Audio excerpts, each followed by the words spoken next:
Okay, this is the Rush Chapter 2 video for the album Rush. It's their self-titled debut album from 1974. Rush's Geddy Lee on bass and vocals, Alex Lifeson on guitar, and John Rutsey on drums and percussion. It's a rock album with a driving feel to it. Finding My Way, Need Some Love, Take a Friend, I love the bass line.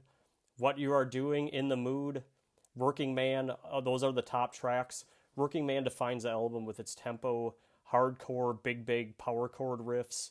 The album starts out with an electric guitar intro and it soars from there. Mostly fast tempos, hard rock, there's no prog, and Geddy Lee screams out the lyrics more than he sings the songs on this album.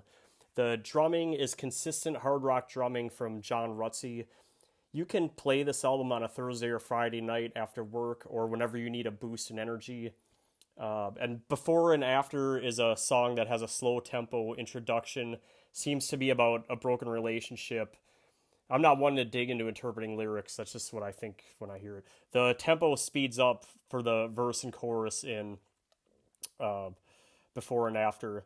And it's just another rock song, one of many rock songs. There are 8 songs on this album. Certainly, this album contains most of the essential characteristics of a Rush album, and it's nearly perfect for a debut album, but it is missing the defining prog art rock element associated with Rush, which they cannot and will not achieve without the drummer change. The change from Rutsey to Neil Peart is the piece that takes Rush to the next level of what we know as Rush. Not that Rutsey was bad or not sufficient. He's perfectly fine on this record, but when I think of Rush, I think of Neil Peart first, Geddy Lee second, and unfortunately for Alex Lifeson, who's a maniac on the guitar, I think of him third. I'm not here to diminish Alex Lifeson. He's one of my favorites for sure. The slow song on the album is Here Again, and it's a self-reflective song lyrically. Slow tempo. It's got a blues feel by all 3 of them. The way they play the song, it's very bluesy. Sounds like there are 2 guitar parts on the song, but it's hard to tell. It could be a delay or something. There's a lot of effects to get that kind of feeling. Especially, you can really notice it when you're listening to it in headphones, which I typically do. Alex has a very David Gilmour sounding like guitar solo, especially on that song. So yeah, that's pretty much the album. There are a lot of ideas on this album that are going to appeal to the average rock fan. If you're a regular listener to this channel, then you probably know this already. Duh.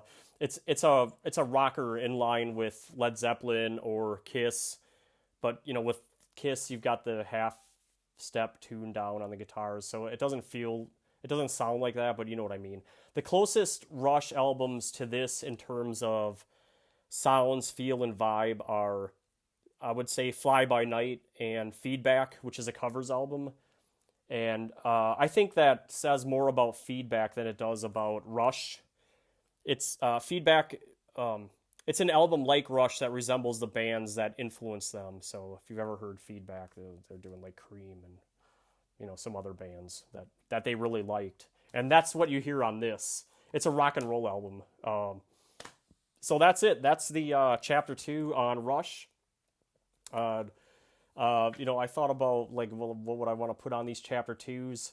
I'm gonna work through that. This is my first step, so I just want to whittle it down to just a couple of things, and bing bang boom, we're done. So next coming up on the channel will be top Rush songs, or my favorite Rush songs. How about that?